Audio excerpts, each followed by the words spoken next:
دم باش خوندکارین هێژا شخوا ئیرۆ ئەم ێدی سوانەیە خۆ بەردەوام بکەن ئیرۆ وانەیەمە دەربارەی هەلبەستێ دە وانەیەمە سەر هەلبەستی گەل و هەلبەست چاواتێ ئاواکردن هەلبەست چییە di nava gelê Kurd de helbest bi çi awayî çê dibe helbest hunereke xwe wek gomel ser depê jî hûn dibînin helbest hunereke bi peyvên li hevhatî têne sazkirin ji hevoka pêk tê hûnan dîne hevokên xemlandî hezrên civakê hestên wê civakê bi me dide nasîn bi ritim û bi rêk û pêk diyar e karanîna helbestê ji xwe di nava gelê Kurd de helbest tiştekî pir li pêş û pir balkêş e di helbesta Kurdî de Kurda gelek cûreyê helbestê karanîne ji xwe berî ana jî ser wêjevanê xwe klasîk axivîn wek Feqê Teyran wek Ehmedê Xanî wek Baba Tahirê Hemedanî û her wekî din goçawa bi Şehrizabûn helbest nivîsandine û hûnandine gelo helbest bi çi awayî ne û çawa di nava gelê Kurd de hatin nivîsandin bîranîn hêvî aşopî lehengî û şoreşgerî hemû bi helbest bi zimanê Kurdî hatin nivîsandin xwendekarê gohêza wî a helbestê hêzayî helbestê hebû fêr bibe dikare aşop û xeyalên xwe biriya helbestê jî wek dibêje fireh bike û bibîne helbest cûreyek wêjeyê a herî kevne yanî cûreya helbestê a herî kevnar e gohatiye dîtin ji xwe di destanê cîhanî jî di me bala xwedayê de got çawa helbest hatine dîtin heya berî 3000 heya 3000 berî zayînê jî em bêjin helbest hatine dîtin heger em li destanê cîhanê binerin bi rêbazekî helbestî hatine hûnandin mînak destana Gilgameş ji xwe bi rêwazekî qafiye mewzûn rêzbend hatiye nivîsandin bi rêk û pêk xemlandina peyvê tê de hatiye bikar anîn ji xwe helbest ji pexşanê jî cuda dibe pexşan tiştekî cuda ye pexşan ew mijarek dîne em ê dûr li ser biaxivin em îro di derbarê rêzbendê û helbestê de biaxivin helbest ji pexşanê cuda ye û xwediyê nasnameyeke taybet e li gorî belgeyên ku di destê me de hene herî kêm 4000 sal heya 3000 sal berî zayînê di nava cîhana me de hatî dîtin li gorî gelê Kurd xwediyê çanda newletîkê ye ji ber ku wêjeya me wek fermî nivîskî nehatiye nivîsandin lê bi rengekî devokî berdewam kiriye heta xwe digihîne dema zeredeşt ji xwe nivîsa Kurdî ji serdema zeredeşt wek fermî tê pejirandin ji ber ku di pirtûka evistayê de a zeredeşt de bi zimanê evistayî bi rêbazekî helbestî hatiye nivîsandin malikên wêna ji xwe cotikin bi rêbazekî cotikî hatiye nivîsandin helbesta Kurdî serê xwe di gelek qonawar rakiriye û gelek şûnewar jî dîtine û bandora helbesta devokî ya Kurdî xwe di dema me yê evista jî de daye pêş beşa evista ya bi navê gata yan jî gatan hemû bi awayekî helbestî û bi pîvan û kîte hatiye nivîsandin ev diyar dike ku beriya evista jî bi zimanek bi awayekî devokî helbest hatiye nivîsandin yanî beriya evista jî gelê Kurd helbest nivîsandine û vegotine baş e dibêje niha jî bi ew awayê û helbestgotinê di nava Kurdan de heye wek çandeke kevnar di koçik û dîwanxaneyê de têne gotin taybetiyên zimanê helbestê wê ji zimanê heyî weke pexşan cuda dike têbînî ev malika li jêr ji xwe şîroveya helbesta ew şîroveyek ji perçeyek ji pirtûka evista a pîroz e dibêje ey xwedayê bilind tu bi her tiştî dikarî li gorî kirinên me tawanan didî te xweşî daye qencan û tarî daye neqencan yanî dibirdi evista bi vê rengî lê mixabin wek evista wek pirtûk di nav destê me de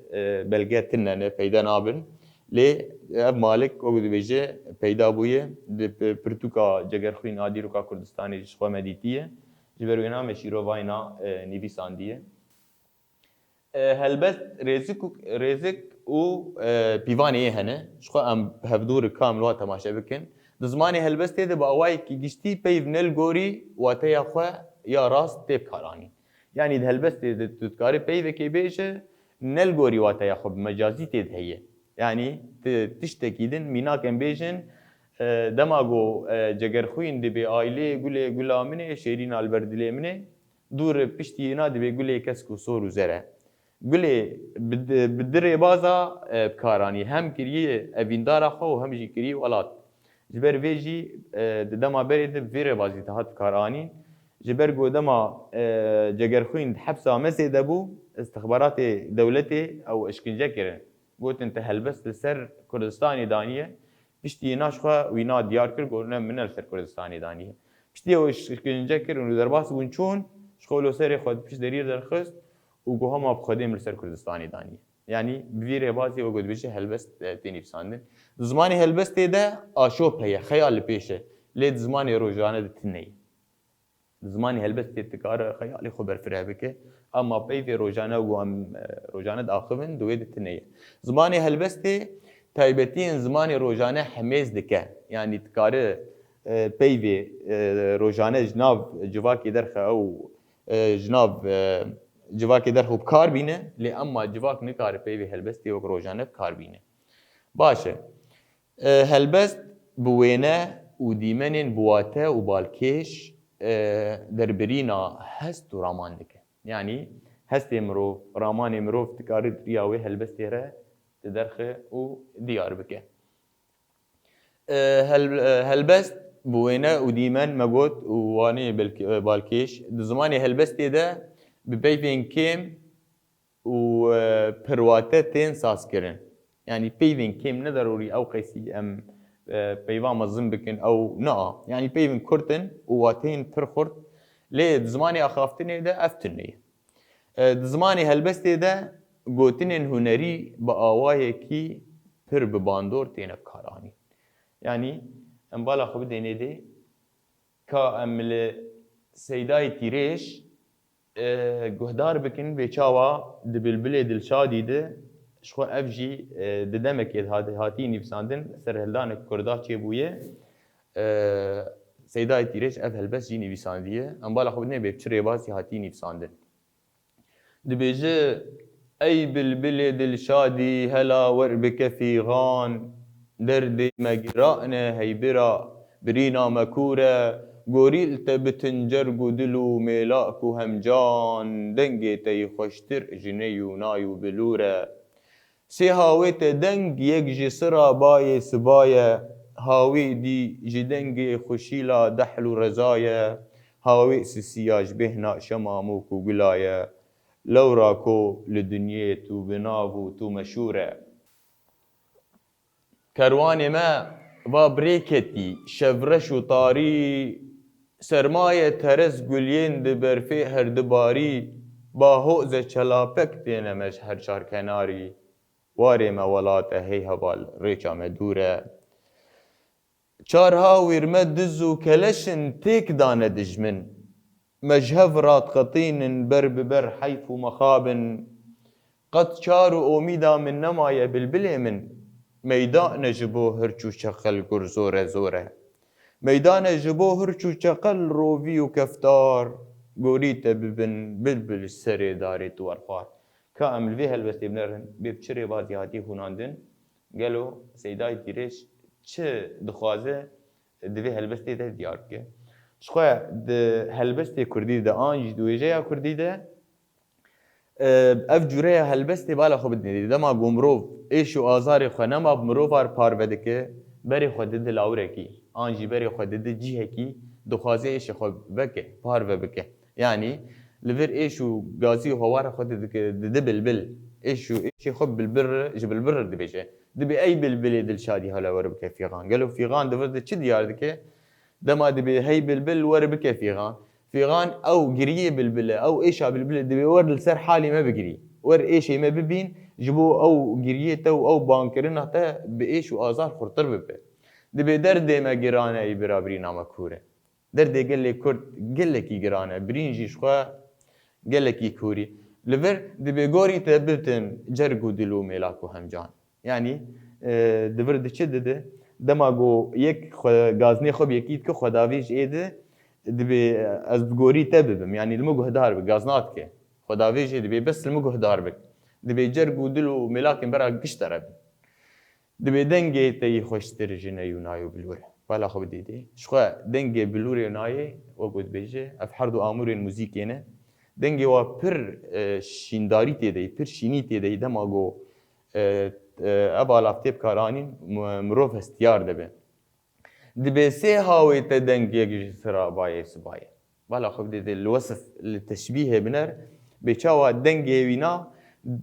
دنگی با او خوزای کردستانی گوچاوا بای سبا او سرا بای سبا دماتی ولو خوشبونه دده دبی سه هاوی تا دنگی گیج سرا بایه سبایه یعنی دبی یک جوی سرا هانه دماغو باتی هاوی دی دنگی خوشیلا دحر و رضایه ما قالوا خدايا كردستاني افقسي خوشي که افقسي دولمند قولوا بيناسي كريولو بسند هايدي ادجي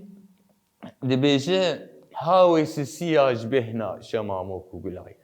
دماغو شماموك دقي او اسطا بهنا اينا هنجي دفوره الورزا بلاد به هركس بوي بهني وقت بيجه بالكيش دبه لو را كل الدنيا تبنابو تو مشهوره برزگريش خو اوه ایشو آزاری گلی کرد شو اوه دما گوچابی دنیای گیش سر کرد خوشک بونا کردستانی ودبه شو به ایشی دیار دکه دبی لورا گول دنیا تو بنابو تو مشهور شو مشهور پیوک عربیه دبی تو بنابو تو بدنگه شبرولو ایشو آزاری ما پر بونه خلکی یریشی ما کرنه ولاتی ما داگر کرنه پشتی وینا دبی کروانی ما وابری کتی شفرش و طاری والا خب دیدی د سرميده د برفيده د ايشيده د طاريه د قلي كرد شربانين كرد رابون بريكتن بتشايا كتن تخازن وقد بيجي ازادي اخو راكينن د بي سرمايه ترز د قليه برفي هر دباره شخو د زبستاني دما جو برف ناباره برفا جوجل لك دي وقلياتين انجي دما جو بلي دارا بدبن بشاغي دارا بدبن وقليا اولوتين هناندن دبي سرمایه ترز گلیان دبر في هر دوار عین وقت گلیا و گلیه زریانه برف و تین خاری هنگی برفی هفدو گرتی و گرام بویه ام بالا خو بدنه دیجی دبي باهوز چلاپک دینه مجهر چار کنالی که شخول وصفه بنر به چی بالکشی تیده باهوز شخول باهوز او بعربی جد بجن عاصفه جحر چار کناری او چلاپک او قفله برفي او گلوکه برفي بسر مدى دبارن جحر چار طريفي واري ما ولاته هي هوا ريچا مدوره چقيسي زحمتي تيديه قاربن خو بگينن ولاتي خوجي ديار بكن باشه دبي چار ها ورمه دزو كلشن تيك دانه دجمن هر چار آليه ما دجمنن دزن هم اكيتي وشخور ولاتي ما تاراندك دزه جحر چار آلی دورا مدزن دوره دبی مجهف راد قطینن بر ببر تدید اف پیوا بر دکردی ده دبیجه دبرک خوگر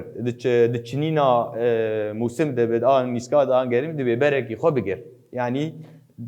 برکی بگر و یبری بچن دبر دبی مجهف راد قطینن بر ببر هر یک شخور برکی دگره و مجهف دو پرچت کن مجهف دو قطینن دوره دفر دبیجه چه گلیو قاتنی خو داویجه بلبل دبيجه قد شاروا أميد من نمايا بالبليمن أميد شخوا دكردي هيفية دبي أو هيفية أما نماي هنجي ما إيش ديت يعني بدنا برفاد دمره جحر جوري مرن مبكار آنية جحر جوري مرنه سرمر درباس بويه كا چارامه چی گلو گازنی خدا وی بلبل دبي ميدان جبو هرچو چقل گر زوره شخوا دبرده هرچو چقل لاورن وگو دبيجه بكشتني بتهذية بإيريشة بخوينات الناس كرن بعد جمنا وكبان لاوراد دين ديار كرن آدجي دبيجي ميدان جبوهر شو شقل غرزورة زورة ميدان جبوهر شو شقل روفي وكفتار كاي جاب سكنين بيشتكي غوري تبن بلبل سرداري دوار خوال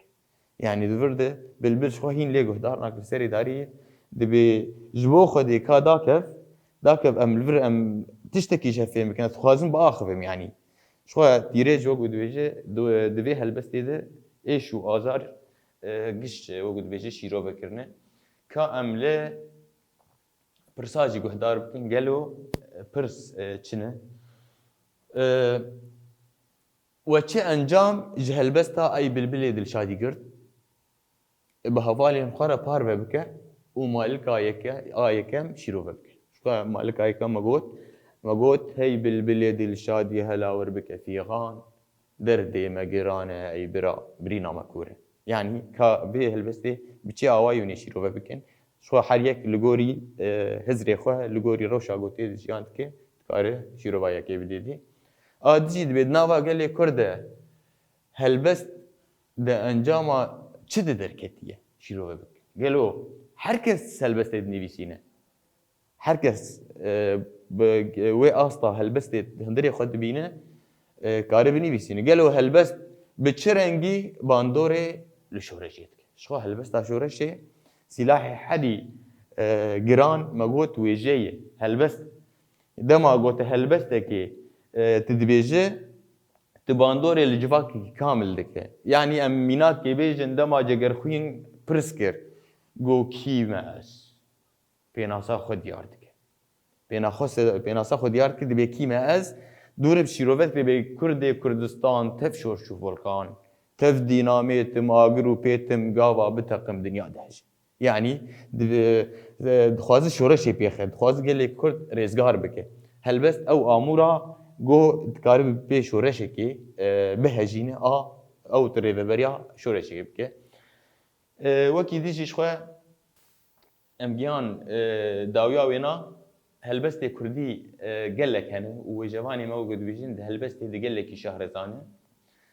شويه وك ميناكا قال لك انا ميناكا بالبلاد الشات شويه جغرخوين هلبستي جينيفي سانديه نابي هلبستي جي كري رشه او جي همان واتيا بنايه ام كارم بشك جوي هلبستي بيجن بري ام وانا ياخذ دايبكن جگر خوين شخوا دنيا بر بعسره بشتي جوجناف جواكي حركس رخني دكي دبت تشت خوازه تشش قضيه كردي دبي دفش مبرد ام انسان فقير ام نزاچلونه يعني جه القضيه كردينا كان لفر جگر خوين ايشي دكشينه ايش جوند دكشي درت كباز دبي قال له شو ما قال لي كرد حياه بي استي نتوا خوي شاندا خدورت كيفن در دنيا عسره او دبيجي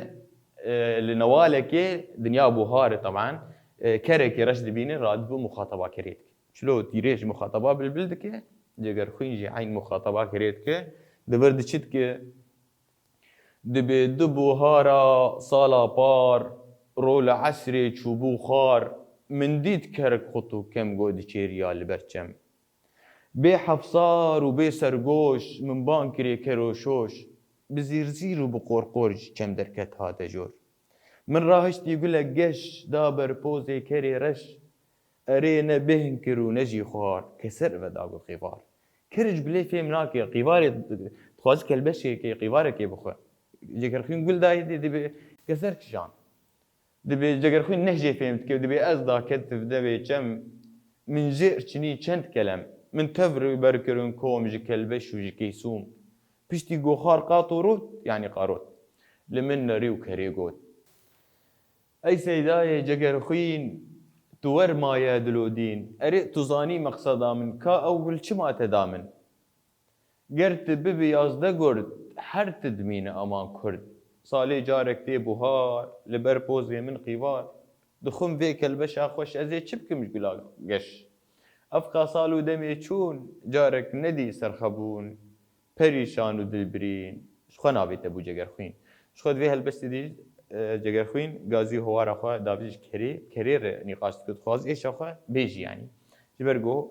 جواکی گله کی عاجز بوی دبین جواکا اینا او هستی نتوی پیر چه ناب نخواز ایش خو ناس بکش بر بیجی جگر خوین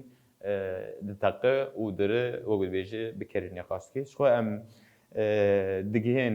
داویا وانه یا خو هلبسته خوندەکارên هێژا jixwe heya waneyek de hûn bimînin di xêr û xweşiyê de xebat xweş.